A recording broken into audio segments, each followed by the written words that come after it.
Thanks for staying with us here on The Pulse. Let's start from Parliament, where the minority has accused the Minister of Communications and Digitalization, Samuel George, of rejecting a $150 million investment bid from Redcon Afritel in favor of what they describe as a less transparent Telecel takeover of 18. Ranking member on the Communications Committee, Yindam, told the media the deal was riddled with secrecy, inconsistencies and conflict of interest, warning it could cost Ghana its only wholly owned state communication firm. He said Redcon Afritel's proposed offer was far more than the initial $150 million, which was rejected. And it includes a long-term $1 billion investment plan to expand AT's coverage, modernize infrastructure, and boost 4G and 5G capacity within 5 years. It also promised technological transfer, local job creation, and greater Ghanaian participation in the telecom value chain. Now, despite these terms, the minority maintains that the minister allegedly dismissed the bid and backed the Telecel arrangement worth only $50 million. George oscillated to a position that AT will be consolidated with Telecel in a merger arrangement. He announced this at a meeting with staff and management of AT in a meeting on the 3rd of September 2025. The minister had announced that KPMG had 28 days left to advise him on the form of return participation in AT. And without any such briefing to Ghanaians, he was announcing a merger with Telecel, a company which has not been able to improve on its own capabilities and also in depth. In this meeting, the minister expressly conveyed an intention to abandon the return deal for a deal with Telecel. He argued that Redcon was only investing $150 million for 5 years, as against a capital of $600 million required to attain competitiveness.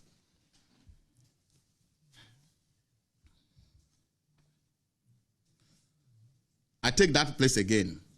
He argued that Redcon was only investing $150 million for a 5 years against a capital of $600 million required to attain competitiveness, customer market share of at least 28%. This is a facade of a reason, because Redcon promise of $150 million is for the first year with a planned investment of over $1 billion. In a case of Telecel, is bringing on board absolutely nothing. So why will the minister abandon Redcon for Telecel? Ladies and gentlemen, it defies logic and a sound reasoning that the honorable minister, who considered a $50 million network upgrade by Telecel, though the source of funding remains unclear, after the supposed consolidation as sufficient to sustain both companies, you dismiss $150 million initial 1 year investment and up to a total of $1 billion over the next 5 years. Such a position not only lacks consistency, but also raises serious questions about the minister's judgment and underlying motivation behind the decision. The minister also noted on the 3rd September 2025 meeting that was government policy to create a duopoly with the merging of number 2 and number 3 mobile operators to create a competitor against MTN, the number 1 player.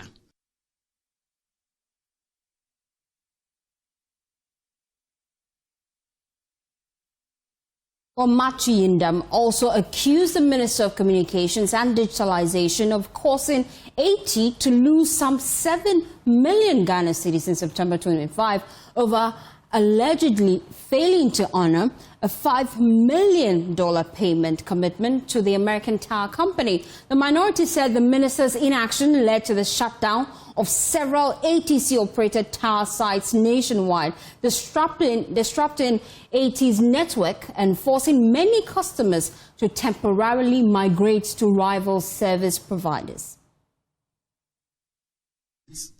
American Towers Company, which is ATC, met with American Towers, which is ATC, a service provider to AT, and promised to pay them some $5 million by the end of August 2025 of the alleged $1.5 million owned by AT. $1.5 billion owned by AT. Is it cities? Yes. $1.5 billion owned by cities. I want to take that again.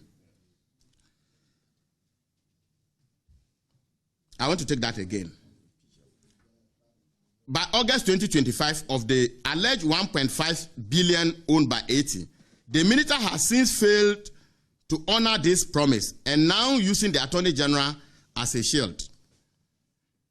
Was the minister not aware of the Attorney General when he made the promise to ATC?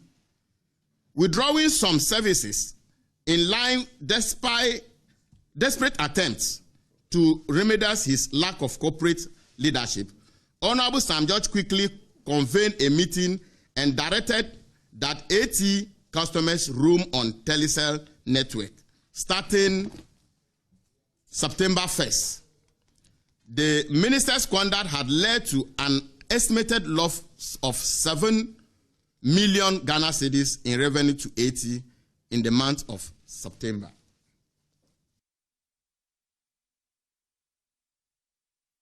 Well, join us live on Zoom is ranking member on the Communications Committee, Marty Indam. We appreciate your time here on the Pulse. I've just been going through that write-up that you read today in that news conference. And I'm wondering, we heard from Sam George on the 5th of September, if my memory serves me right, tell us that this is not a merger or an acquisition. So what's the basis for these claims? Well, thank you very much. I hope you can hear me. Loud and clear. Yes, I'm grateful. Just like you read from our statement, we want you to know that his initial statement was a merger. And in trying to swallow back his own words, he claimed it was not a merger. But our information clearly tells us that he's made that pronouncement. We all know this story back where we talked about 2018 when these companies decided to merge to form AT. And then at the end of the day, Sam George himself admitted that if it comes to expertise, if it comes to the ability of AT staff to work, the engineering aspect, AT has no problem. The biggest problem of AT is capital injection. And there was a complete blueprint, there was a roadmap that at the end of the day, we need a strategic investor to invest in AT to make it viable. Sam himself holds that opinion. So if you look at our press conference that we had today, it was his own actions that he signed a memorandum of understanding with Rector. And in that memorandum of understanding, he admitted that Rector was looking for 60% and government was also entitled to 40%. And he commissioned KPMG as a financial advisor. So there was no problem at all. Although we are still expecting that Sam will come to Parliament with the details of the transaction that is ongoing. But we realize that he's backtracked. He's backtracked on that kind of roadmap that he's set for himself. At the back of him promising ATC to fulfill some financial obligations on behalf of AT, because we all know that AT is 100% owned by government. But unfortunately, he's not been able to honor that. And because he's not been able to honor that, AT decided to withdraw some services for ATC decided to withdraw some services on behalf of AT. So because those services were withdrawn, he now directed AT customers to roam on Telecel, which is a very dangerous thing. Very, very dangerous in a sense that most of the customers that are on AT are now forced to abandon AT and go for Telecel.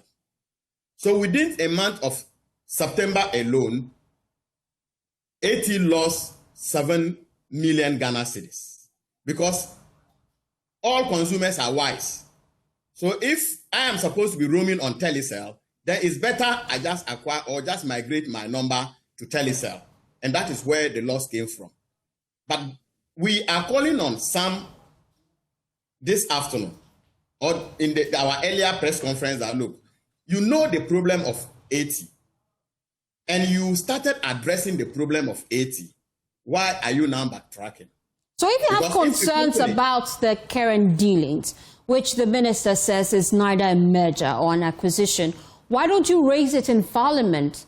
In Parliament, you can always command him to appear before the committee and make open some of the details that you're raising concerns about. Well, after we engage in the media, it does not still stop us engaging him on the floor of Parliament or at the committee level. So you do that when Parliament reconvenes?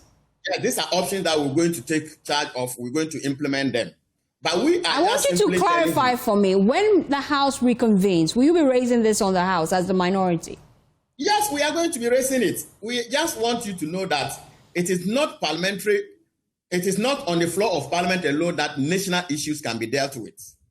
And you think that the media, a news conference is best for you at this point in time? But another bigger concern you're raising about this dealing with Redcon. What exactly is the minority's interest in that deal? Our interest is to make sure that at the end of the day, the national assets are used and will be beneficial to you, will be beneficial to me, and will be beneficial to the entire country.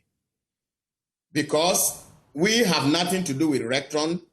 We do not have any interest in that deal. Our interest is that we are fully aware that he has engaged KPMG to be a financial advisor to him, Sam George, and to make sure that at the end of the day, Ghanaians get value for money. And Recton is ready to invest $150 million in AT. And if that is done, AT will be on its feet and will become the second. But then that's a concern I have. Very clear, I can get you very clearly. But then if you haven't seen the details of this new force majeure, as the communications minister tell us we should put it that way, how then do you arrive at the conclusion that Recon is offering a better deal? No, you see, that is why we...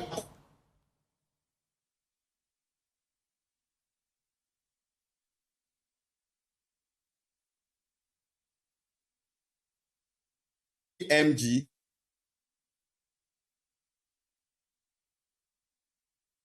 Honorable, you may have to position widely. We seem to be losing you intermittently due to connection issues.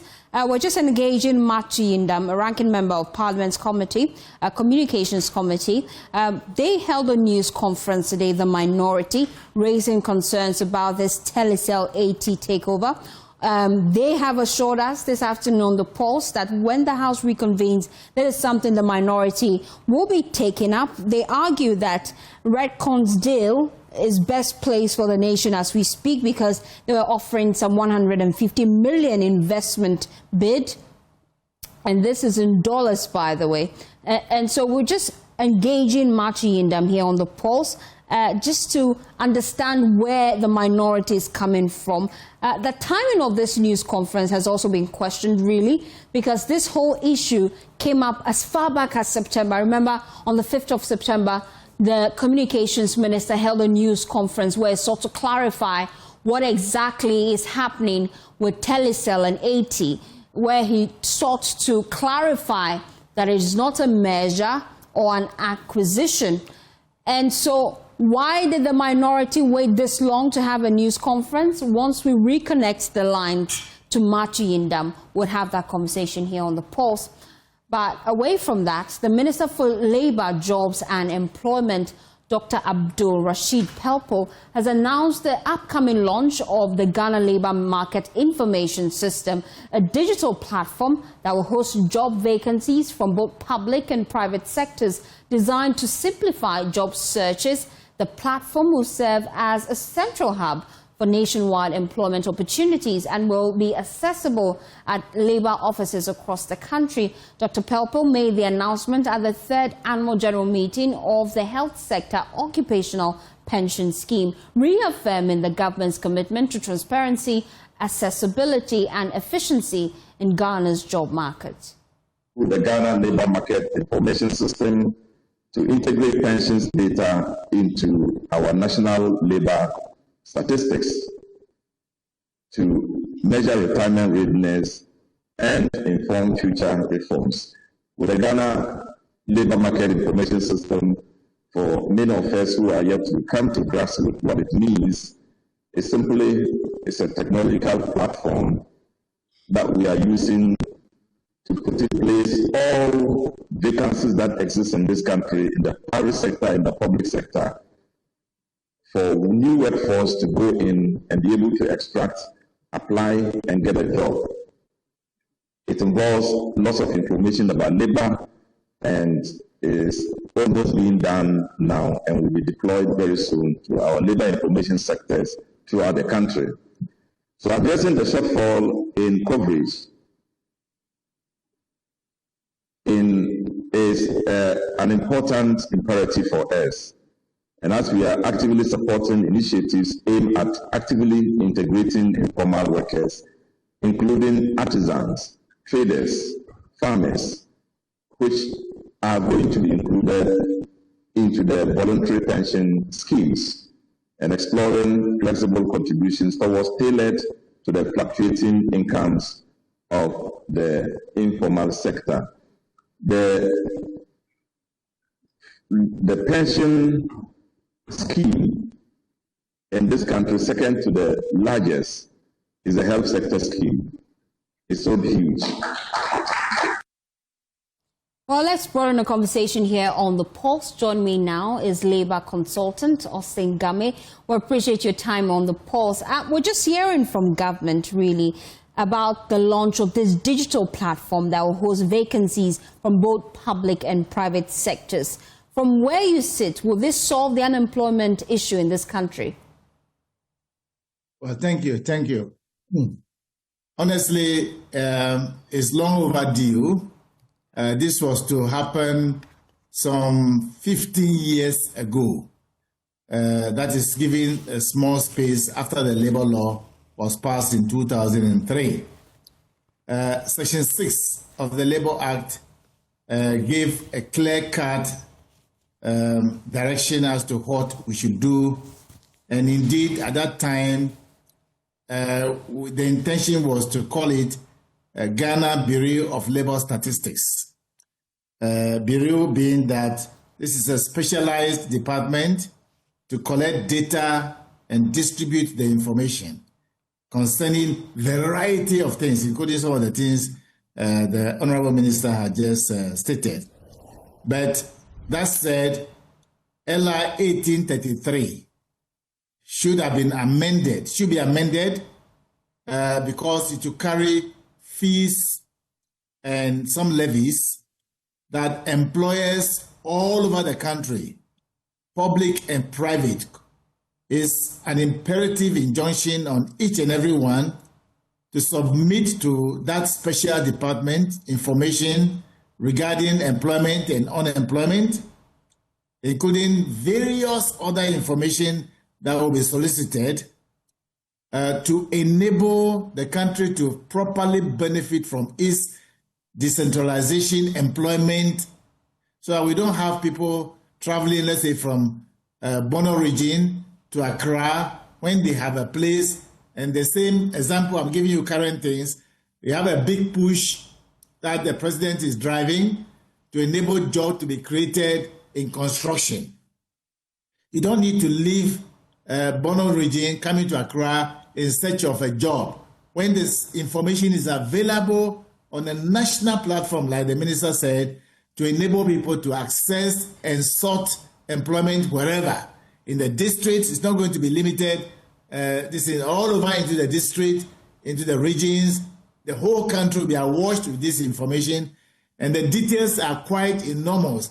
That is the reason why we hived off the activities of the Department of Labor, call it Chief Labor Officers Department, to enable the Labor Commission to take over that portion so that the Labor Department would have been running the 24-hour economy at that time, because people would have been trained as coders who will be receiving information in 3 shift hour, because they'll have money. They don't need government to generate special money to pay them. There'll be a lot of money to be generated from that. Every quarter, the information will be supplied.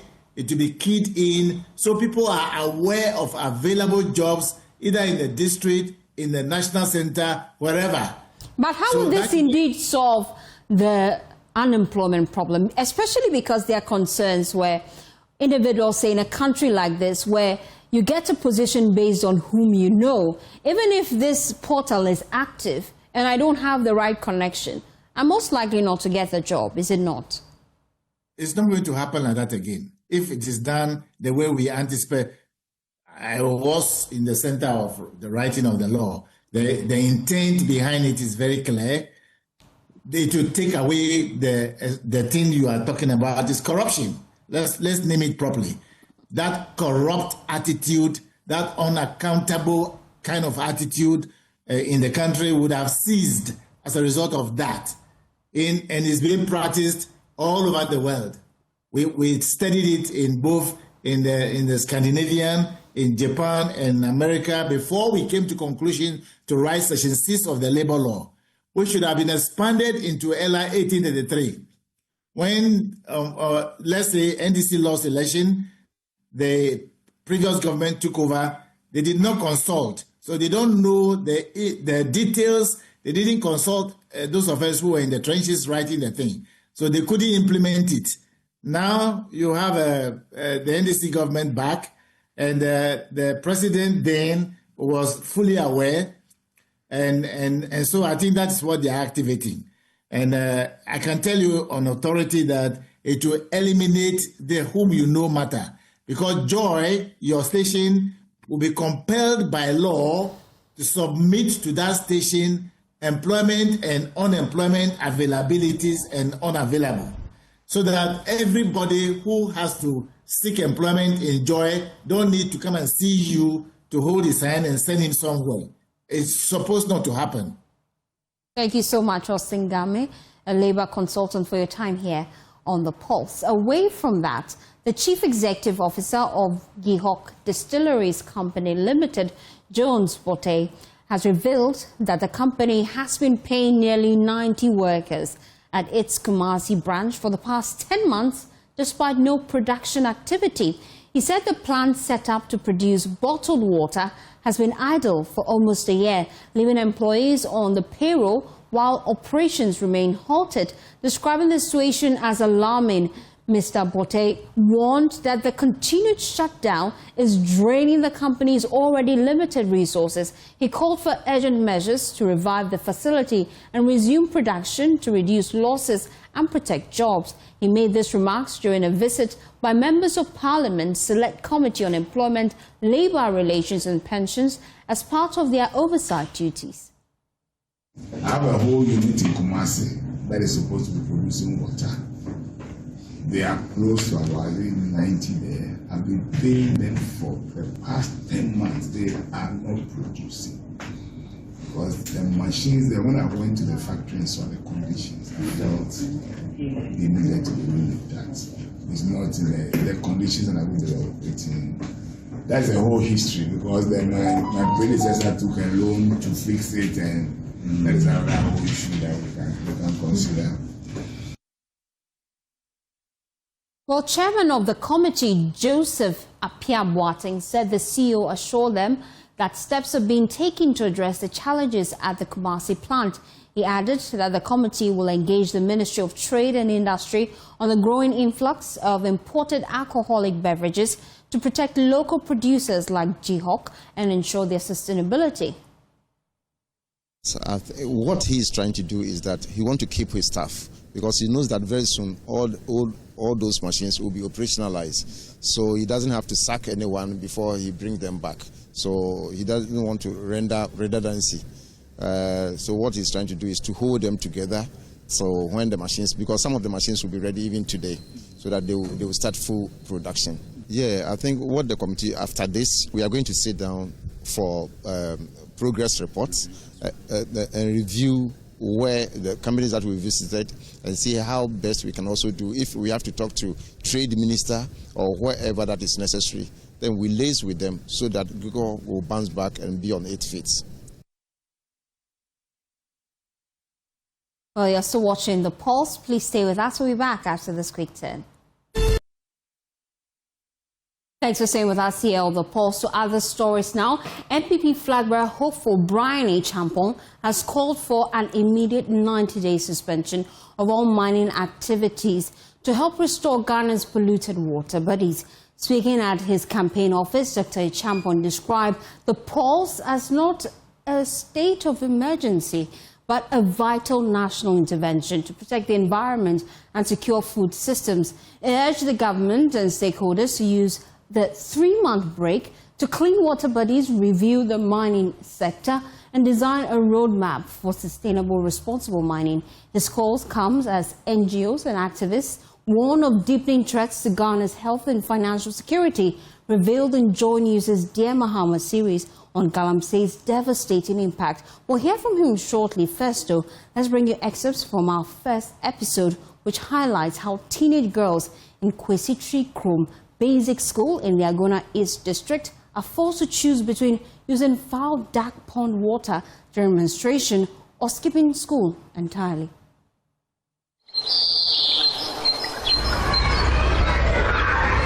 So let's talk about things we can do to conserve our water bodies. Yes, Angel. We should avoid illegal mining. Hands up, listen. Hands up, listen. To play. Very good. In this classroom at Kwesi Krom Junior High School, lessons on clean water and hygiene are in full swing. When you destroy our water bodies, now we know that we don't have even access to water. All our water bodies are being destroyed. For girls like Irajua, a Form 3 pupil, menstruation turns school days into a struggle with fear, discomfort, and no clean water. It's water crisis. We are not able to get water for our own human resources. And fetching from the offer is a bit challenging, especially using to cook, washing, and bathing. And like I am a girl, and using this water when I'm menstruating is a bit difficult for me. But I have to adapt to it because of the crisis here.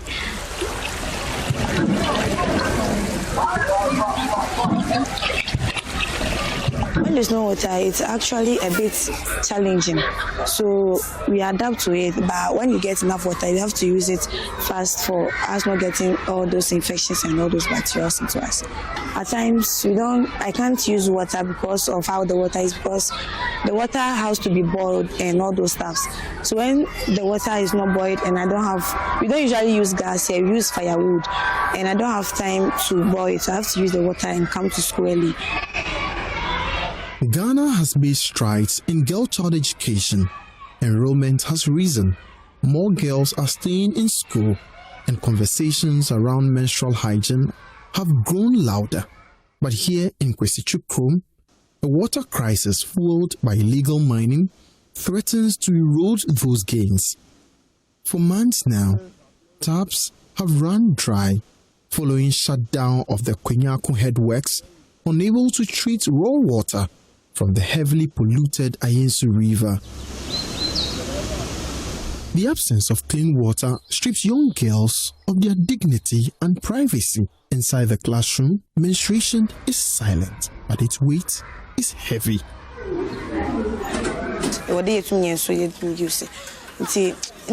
Our menstrual cycle health only perform because of insulin, and I eat gout mining insulin, so I distraction. We need water to clean our genital parts, to wash so that we can be clean, because we can't just change and use another sanitary pad. It affects us. It can give us infections and all those things. The Offa pond is their only source of water. Dirty, murky, and smelling. For girls, this is where menstruation hygiene begins and ends. Some girls simply stay away from school during their period. Others, like Irajwa, endure the discomfort, attending class but unable to focus. I'm a Form 3 student, and I'm a pair.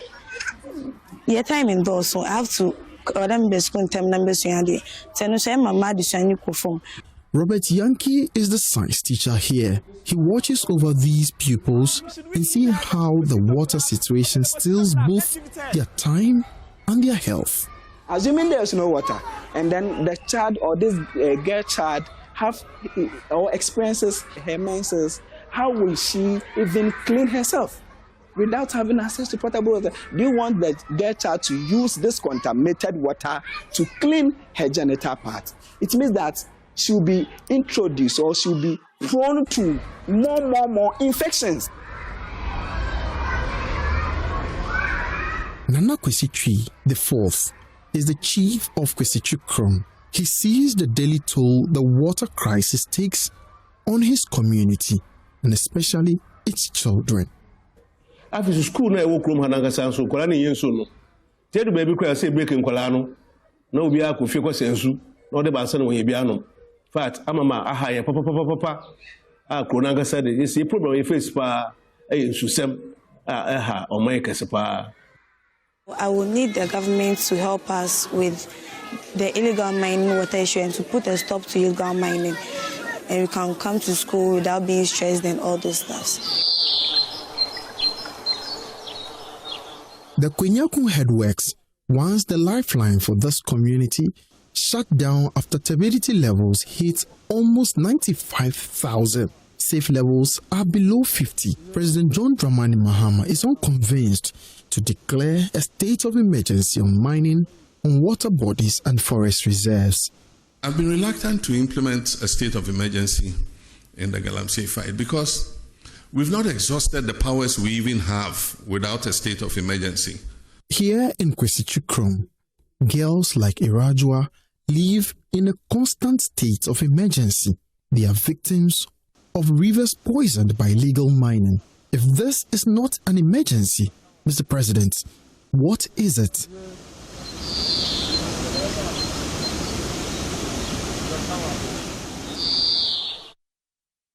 Well, as a woman, that's quite troubling for me to watch. Well, reacting to this story, African President of International Federation of Female Lawyers, Ifwa Aisin, warned the development could seriously affect fertility among girl children and women as well. And it's not only the girl child, it's also the woman and the men also in the community. But for the girl child, it's more troubling because they have to deal with this whilst in school. And we know that in these areas, they are already handicapped with very little resources. You know, competing with schools in Accra here is not easy. Then now you have to also consider your health and mental hygiene, and even your very lively, your very survival, living in the Galamsey area. And I don't think it's fair for the girl child in those communities to be going through this. And that's why we need the government to really take a second look at this Galamsey issue, especially on how it affects women and girls. When we very well know that most places outside the urban areas, it's the girls' responsibility to go and fetch water. And they have to go through this I don't even know whether to call it dirty or, I mean, it's just toxic. This toxic water on a daily basis. So even if you are not going through your mental period, you are exposing yourself so much to these hazards. And only God knows how it's going to affect our fertility in the next few years, how it will affect our population. Because clearly, fertility issues would automatically affect population issues. And I don't know if there's been any talk about that. I've not heard much on it. And I really hope that we hear something from the Ghana Health Service, the Ministry of Health, on direction on how to manage the situation. We are in already, it's a crisis situation. Just as the COVID time, we had direction on how to go about things. I think this is even more important or more critical than the COVID time. We need to know how to manage ourselves.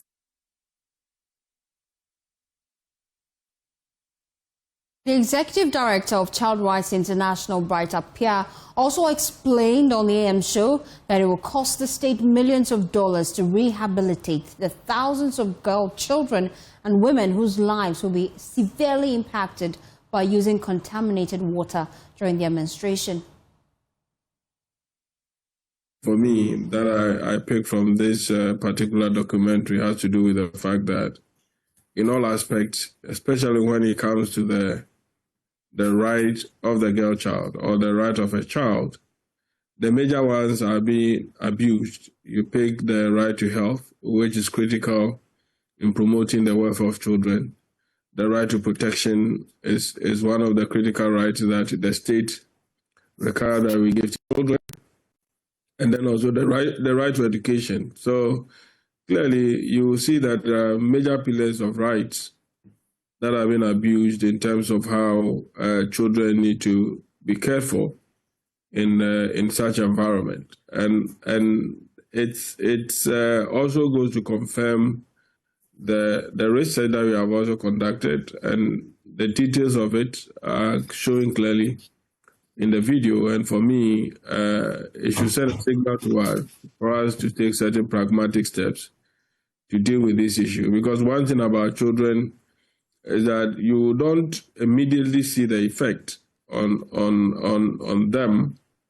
It will take almost about 5, 15, 10 years to be able to identify the effect. By that time, it will be a bit late for the state to reverse that. And even if the state want to reverse it under our rehabilitation and maintenance program, then it means that the state is going to spend a lot of money to be able to do that. Because to be able to subject a child to rehabilitation program, it is millions of dollars for you to even be able to rehabilitate a particular child, especially where the gravity of the issue is so much that it has become a norm in a particular society.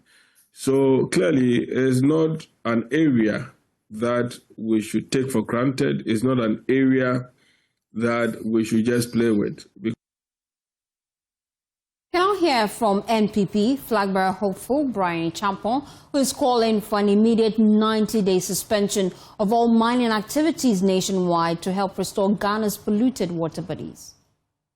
I'm not talking about even a state of emergency.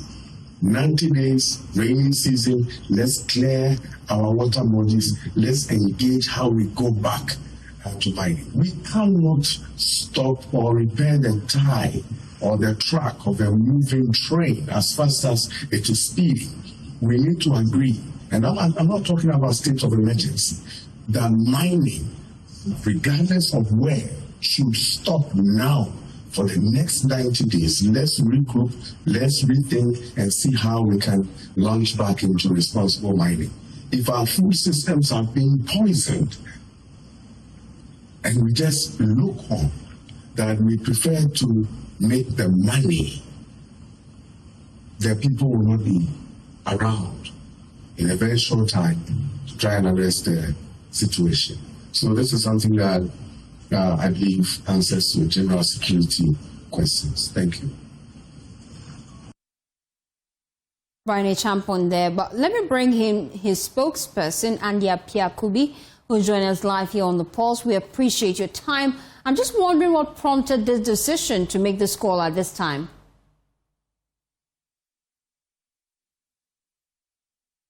Mr. Apiakubi, you have to unmute for me to hear you clearly.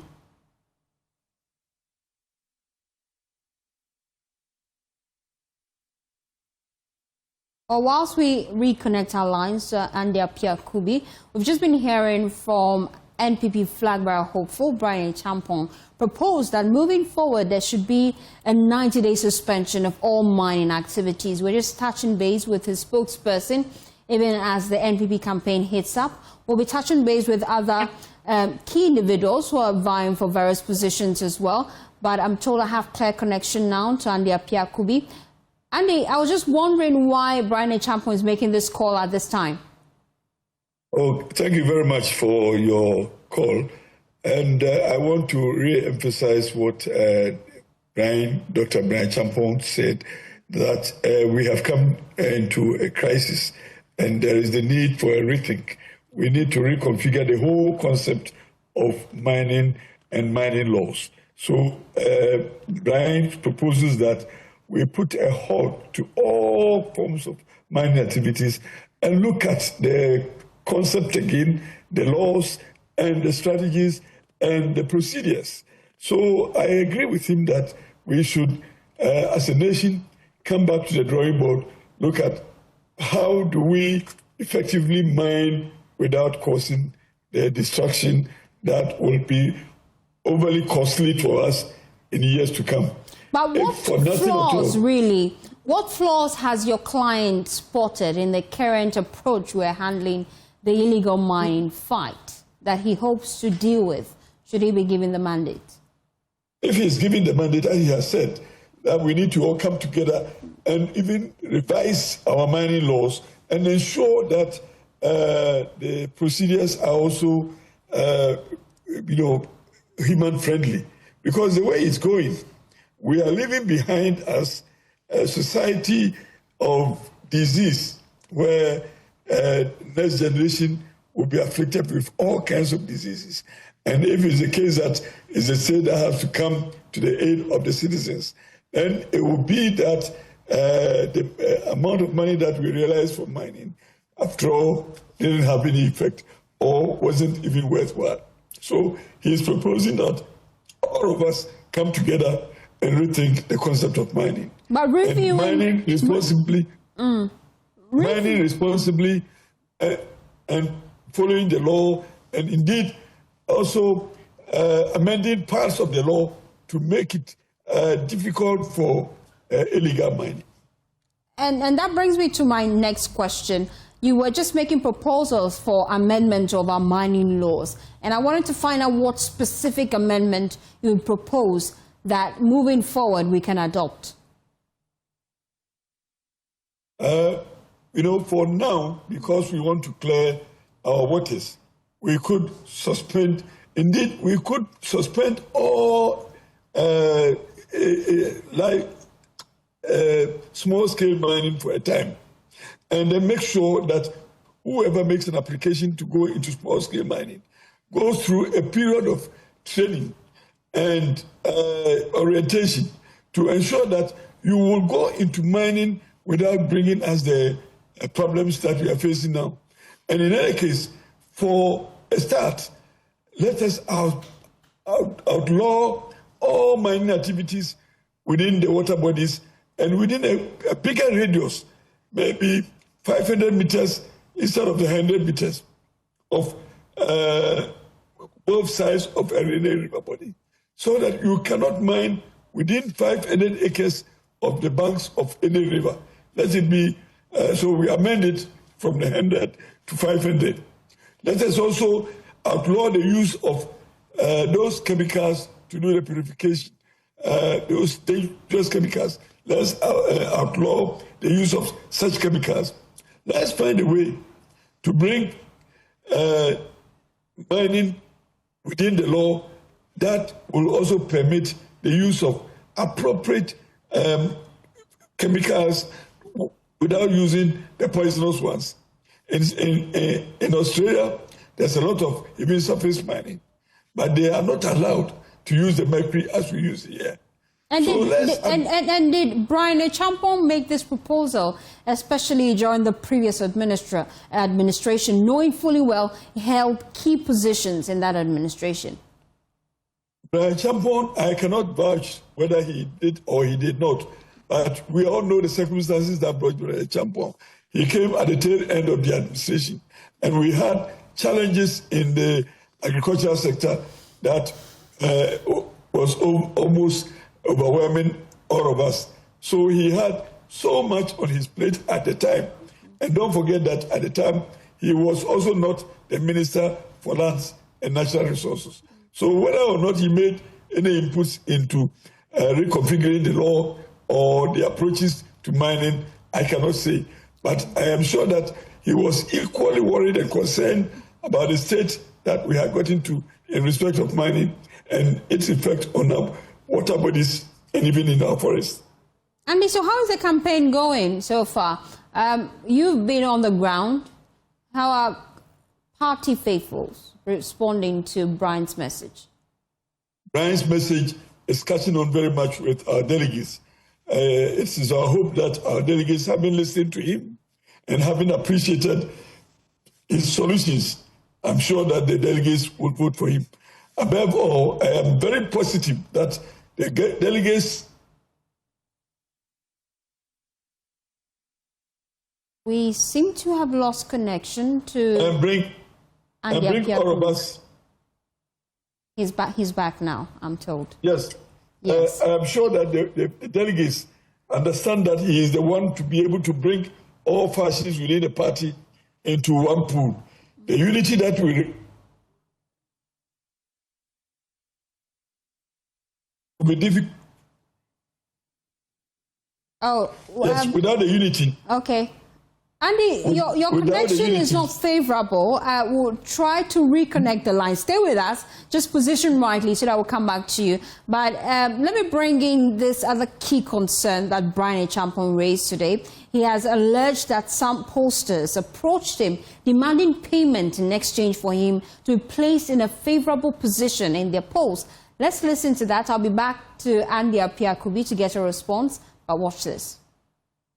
The polls that put others ahead of me, I'm sure if tomorrow I want to put up polls that put myself ahead of others, I'm sure that I can have some friendly pollsters do the same for me.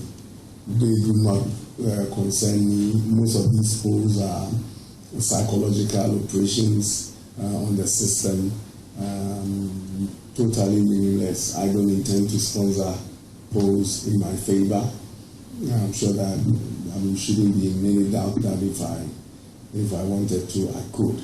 I think that the polls are on the ground. So you go on the ground to the actual delegates in the constituencies, and you get the answers. I'm here in this campaign office. Many people come with their polls that, you are winning, you are 90%, you are 70%. Give us money so that we're going to put it in the papers, put it on online portals. I'm not interested in any of that. I've seen some polls that put me at 1%, and some aspirants who are not even going, who have not left their bedrooms at 20%. It's quite interesting, some of these polls. So please, I'm not concerned about that at all. Andy Apiakubi is still with us here on the Pulse. Andy, it's important that we name and shame. Which pollsters really approached your candidate and demanded money?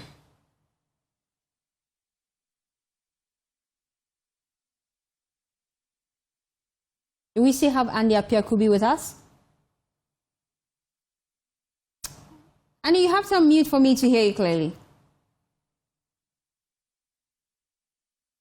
All right. Yes, loud and clear now.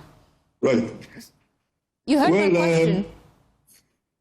Yes, you asked a question about pollsters seeking some motivation to be able to place him somewhere. I it is Brian probably who may have been approached. I have not been approached. Yeah, but then if you're a spokesperson for Brian Champon, you should know this individual. Who are they? Tell us. Listen, let me correct you. Okay. I am not the spokesperson for Brian's campaign. Okay. Neither am I the spokesperson for his person. Okay. But I am a campaign strategist and advisor. So you're Brian's advisor, and as his advisor, he never told you that this individual's approached him? He never told me that, but I know for sure that the publications coming out are not reflecting the situation on the ground, because I have also gone on the ground with him, and I know how acceptable he has been, and particularly in Ashanti, Greater Accra, and indeed Bono region. So I don't believe in the figures they churn out. Nevertheless, these are results of perceived pooling. So we will take that into consideration and also motivate us to work even harder. But then you're on the grounds as his campaign advisor, really. What are the people telling you that makes you confident that your client and your candidates, by the way, is a man for the job, especially because we've seen recent polls place the likes of Dr. Mahmoud Bawumia and Kennedy Agyapong as tops of the race, really? Well, like the delegates we have interacted with, and again, it depends on the sample sizes and the sample itself.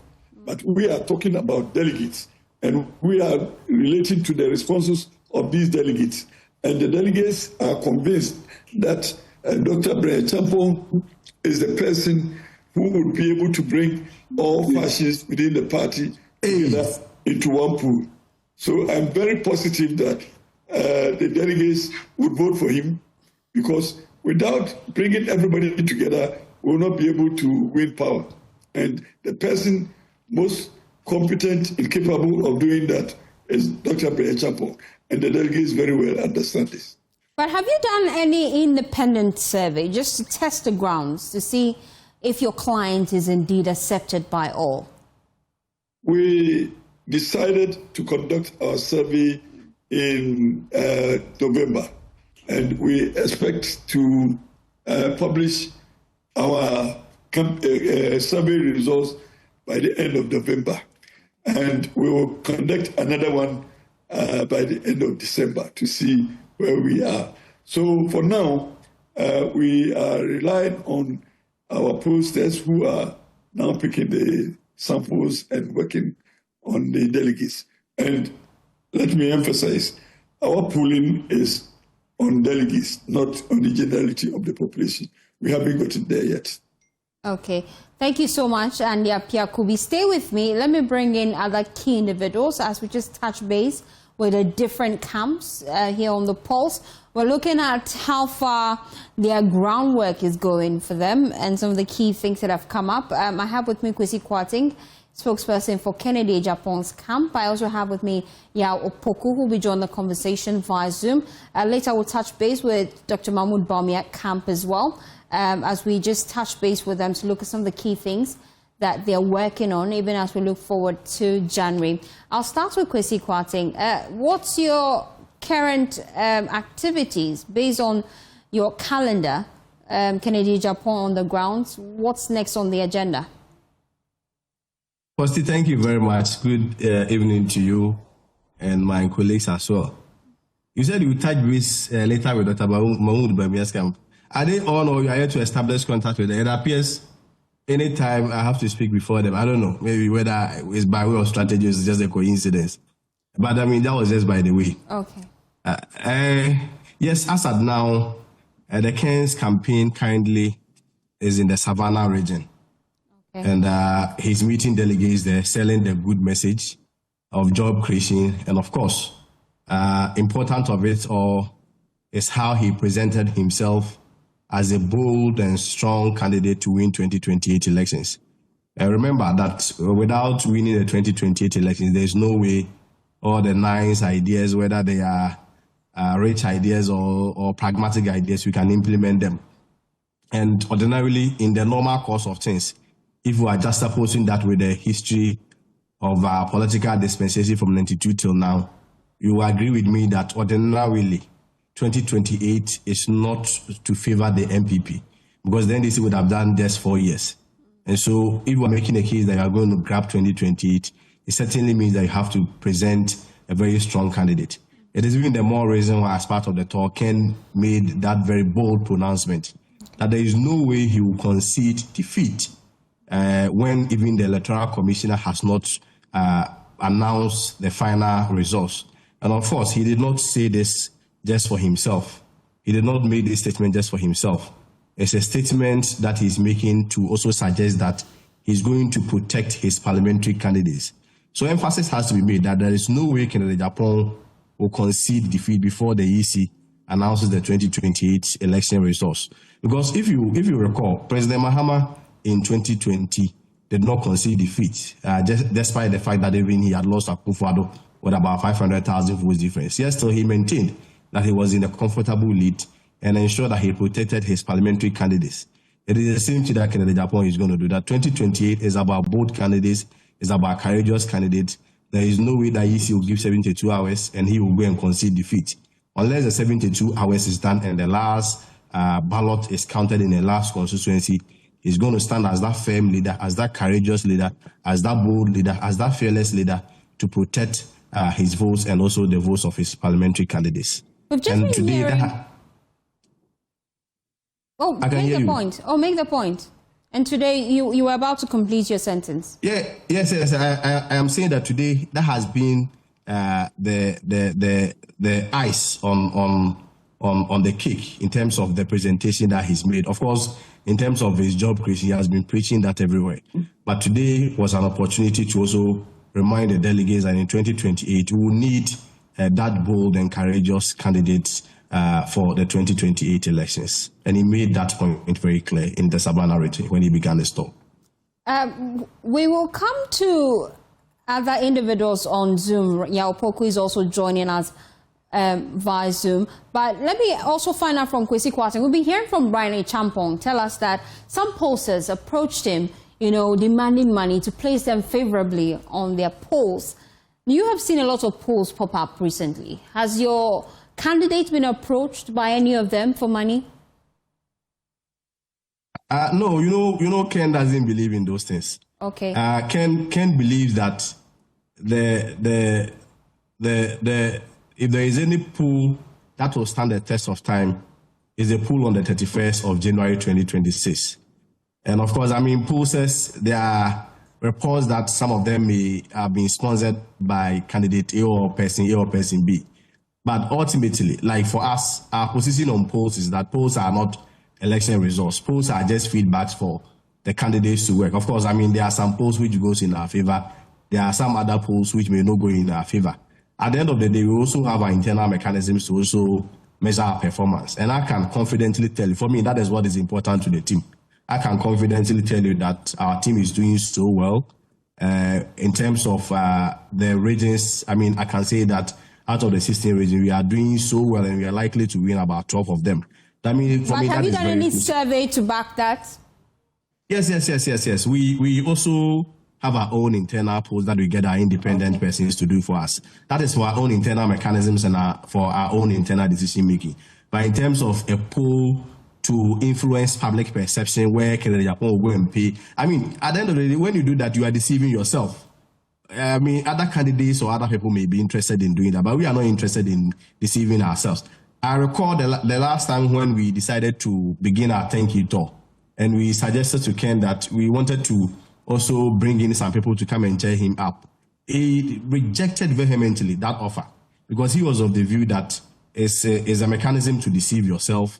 The true measure of a candidate's popularity is when he enters the auditorium or when he enters the platform naturally, and then hears the applause or the feedback. If you recall 2020 elections, we had just been bashing people, but at the end of the day, what is the results that we saw? The results was that we had the worst performance ever meted out in the history of our political dispensation. It is a more reason why in Ken's case, he's saying that no, we are not going to sponsor any poll, we are not going to engage in any inorganic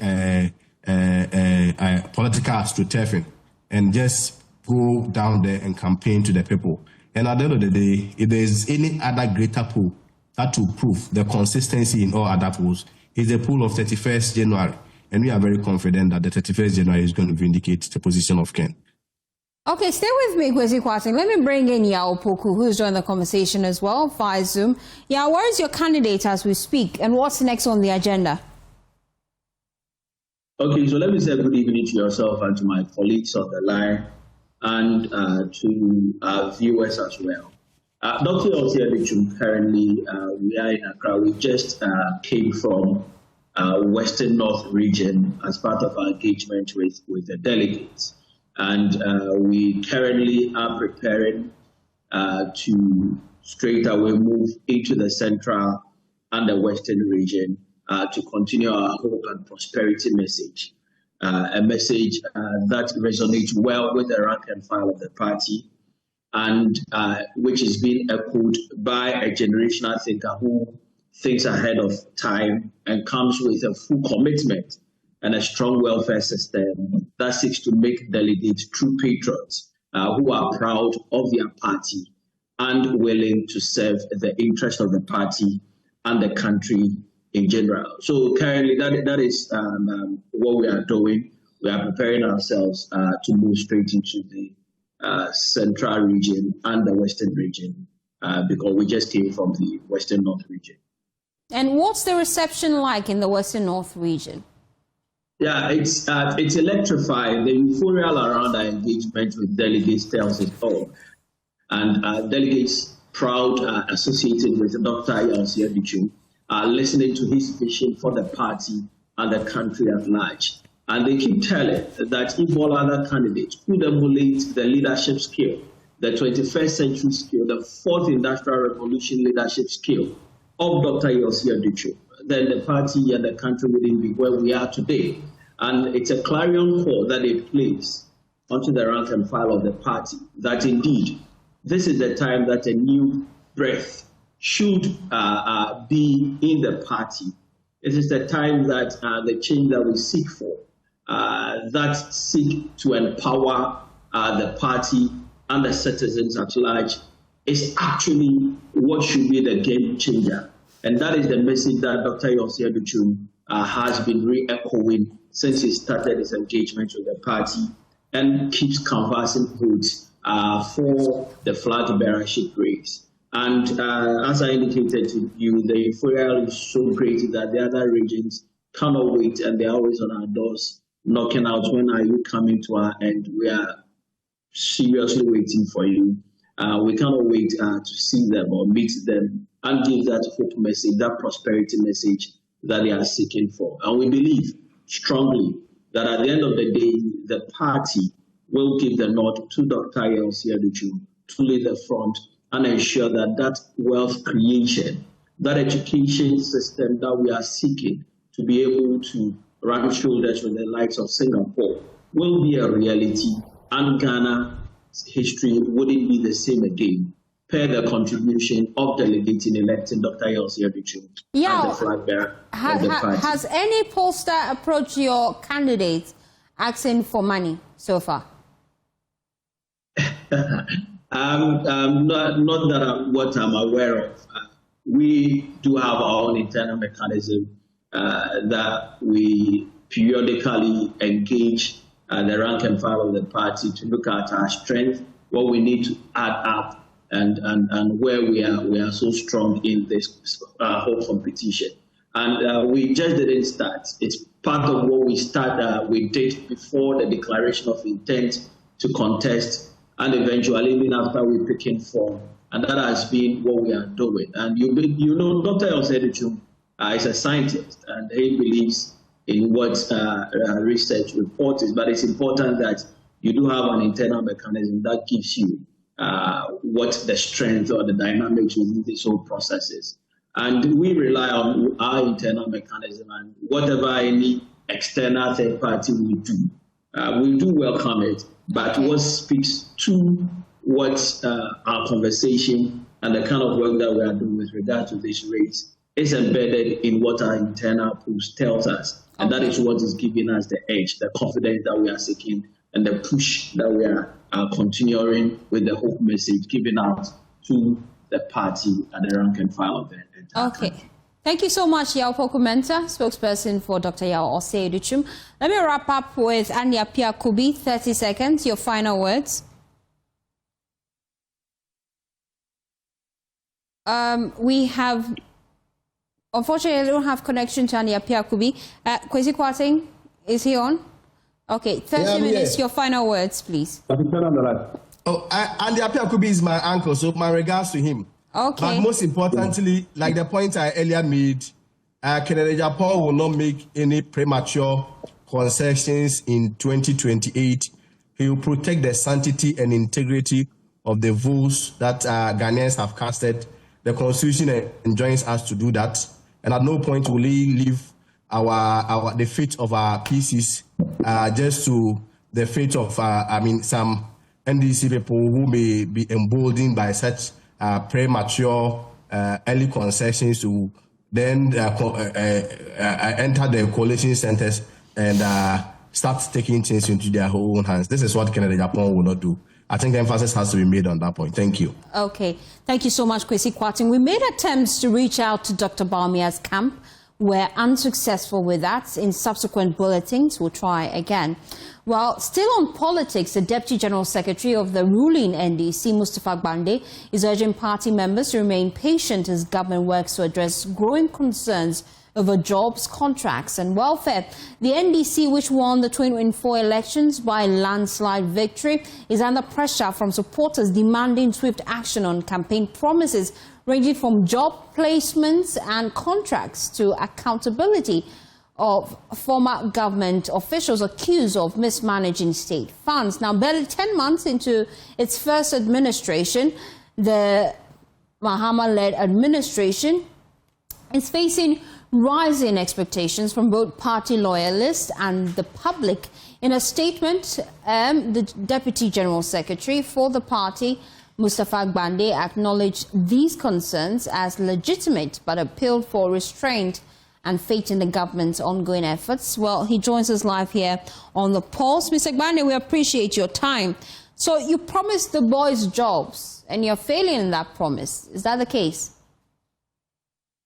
Well, thank you very much and good afternoon to our listeners. I think that basically it is not a strange situation with new government.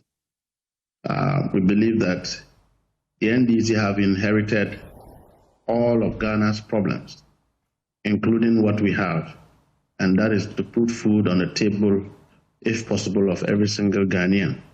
Job creation is a priority of every government. But like we have known, a new government like ours, who have come to meet the mess created by the people, our party people believe that, one, they have the patience to wait for government to turn things around. Because basically, if you don't cook, you don't eat. And within 9 months, if government is even working with the highest level of speed, much have not been done to be able to give everybody the opportunity they expect. But what is actually the problem is the fact that we still have some elements of the MPP who have been behind these agenda that fleeced our nation.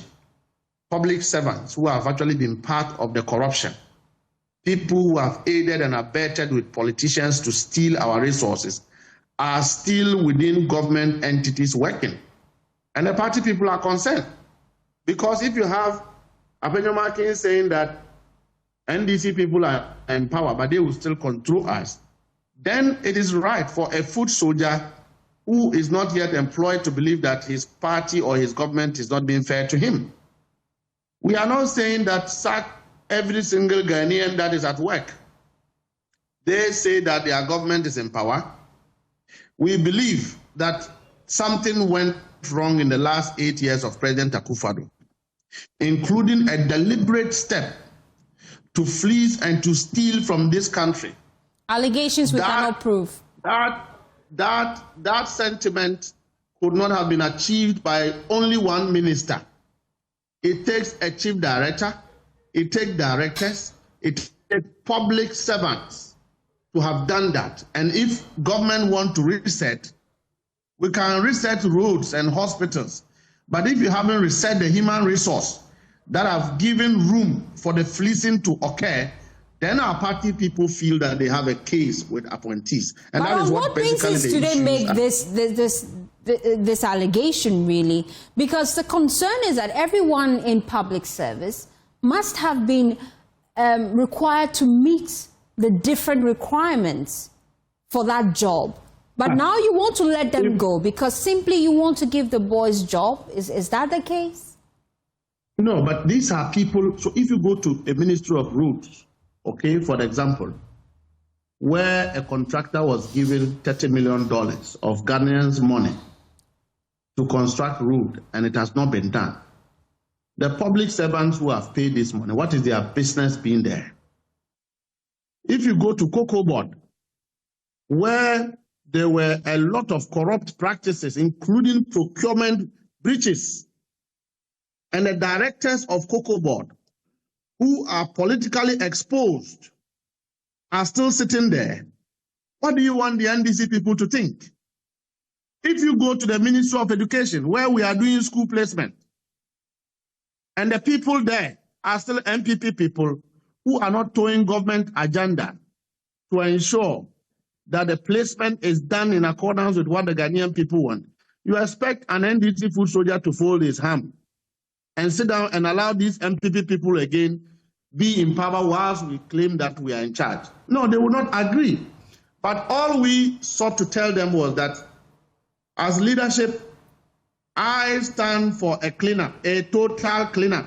If you are MPP and you are enjoying and you are politically exposed, you don't have business being in this government. But are they not Ghanaians? Irrespective of their political colors, are they not Ghanaians? The NDC people, are they from Togo?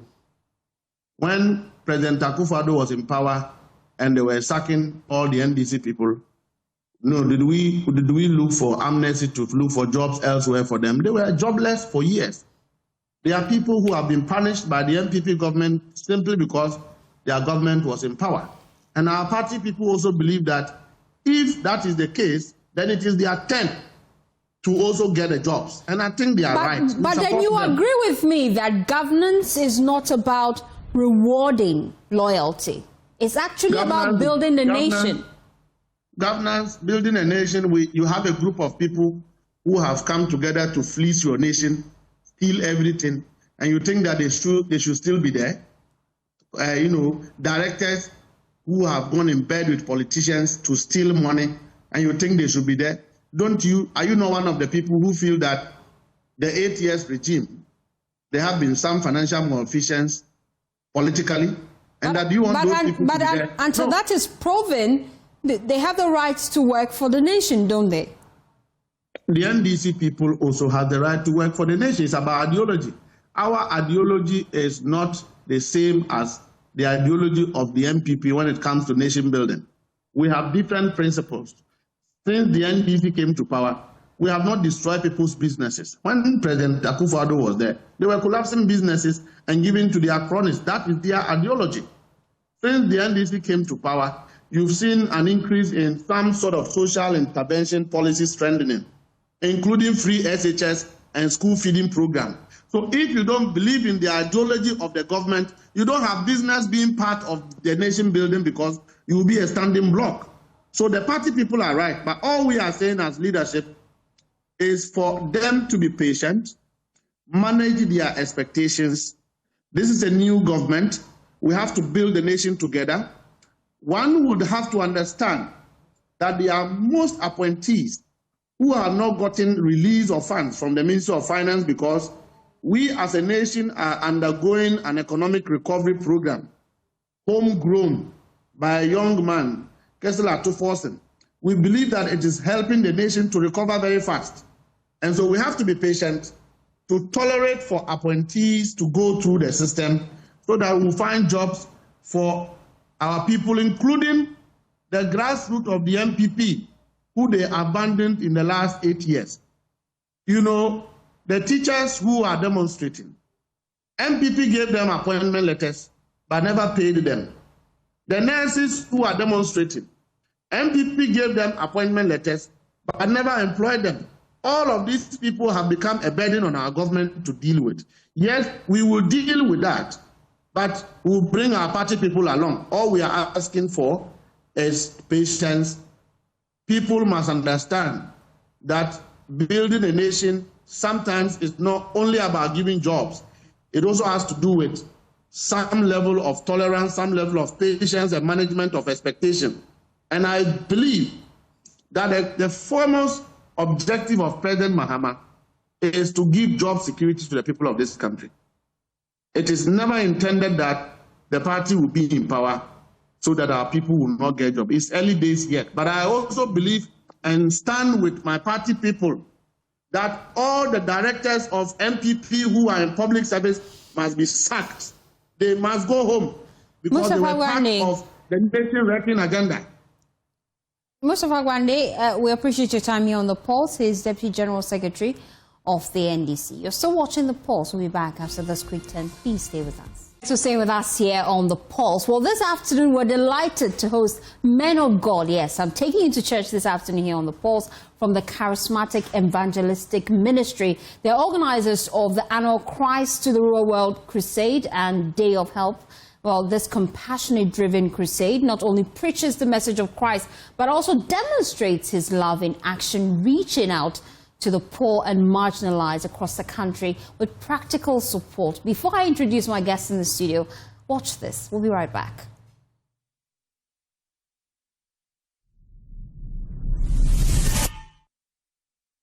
In a world where comfort is often taken for granted, thousands sleep on cold floors, others silently suffer in pain, waiting for a miracle. For over a decade, Day of Help has been that miracle. Since its inception, the Day of Help initiative has gone beyond charity. It's about restoring dignity. To date, more than 50,000 mattresses have been distributed to persons with disabilities, individuals, and families in desperate need, giving them not just a place to sleep, but a reason to rest in hope. Well, we don't need any further evidence to let you know what Christ the Rural World has done to the Ghanaian community, to the international community for the past 35 years. And our footages, our images, our pictures will show you. We spend millions of dollars to impact the lives of people. And guess what? We have 35 more years to go. Day of Help saw another urgent need: access to life-changing surgeries. For thousands who couldn't afford basic health care, this day became a turning point. From cataract operations to hernia repairs, Day of Help gave them more than healing. It gave them their life back. Behind every smile is a story, and behind every story are hands. Hands that give, serve, and heal. Doctors volunteer their time. Donors sponsor surgeries. Communities come together to make this possible. Countless lives are touched. This is not a campaign, it's a calling.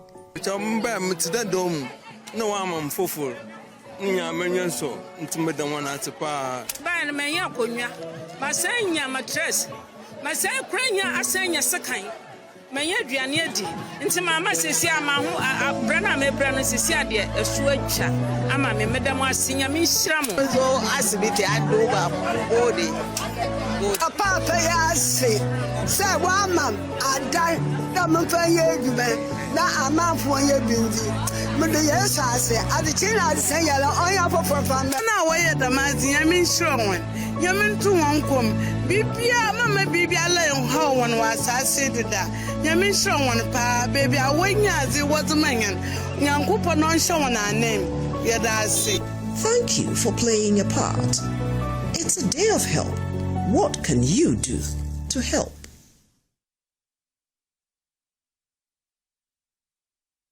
Well, let's broaden the conversation here on The Pulse. Join me now is Reverend John Kato. He is resident pastor of the Charismatic Evangelistic Ministry. I also have with me Pastor Kweku Kwame. He is a musician, as well as Mary Kote Okai. She is a key member of the media team. join the conversation here on The Pulse. Thank you so much, Rev. I'll start with you because you are the man at the helm of affairs. What exactly is this crusade you're putting together, and what's the vision behind it? Okay.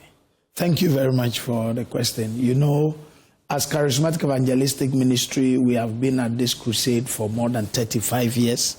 That is the focus of the church. And so we've been doing outreaches to the rural community.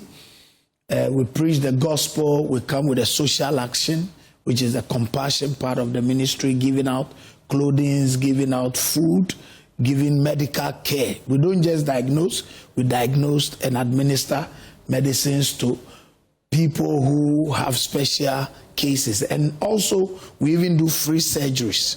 For 1 week, full surgery, fully paid for by the church. And then we have what we call the Day of Help also. So for this crusade, we are putting together in Sekondi Takoradi from the 27th to the 31st of October.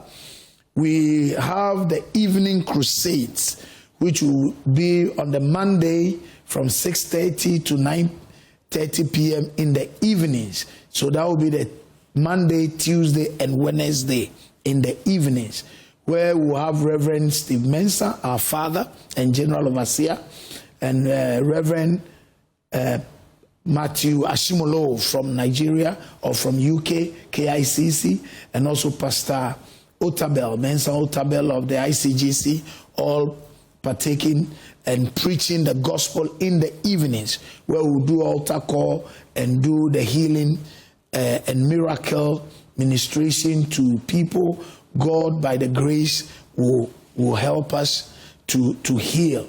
And then during the mornings we'll be having pastors and leaders seminars to empower and to encourage the pastors in the local council of churches, to urge them to do more. You know, the work of the ministry is a very heavy task, and it comes with a lot of challenges. So from these great men of God, they will share their experiences with them and encourage them and urge them on to do more. So there will be the pastors and leaders empowerment seminar, and then there will be the women empowerment seminars also, where our ladies in ministry and in leadership will all be there to empower our women industrially and to encourage them family-wise and ministerial-wise to also take up the challenge to do more for their families and society. And then we'll have the youth empowerment rally, where we have youth leaders or pastors and leaders having a youth grace, like Bishop Titi Ofe and a few others, Reverend Andy Yosin from KICC, also coming with the youth empowerment for our youth to take up the challenge to do the needful and to take up their destinies in their own hands.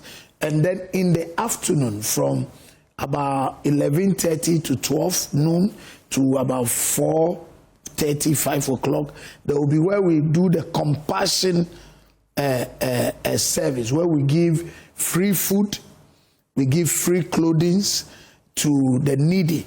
So on the Tuesday afternoon, there will be the free distribution of clothes coming with shoes, bags for ladies, for young men, young women, for the elderly. There will also be the giving out of brand new clothes, like women clothing for the aged, so that they will receive some dignity and love, where we call showing the love of God to the people. And then on the Wednesday, it will be given out of food.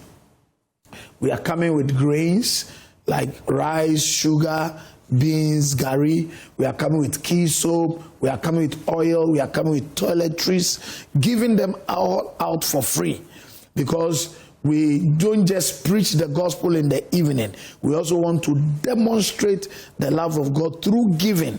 As my bishop will always say, he started with the Catholic Church.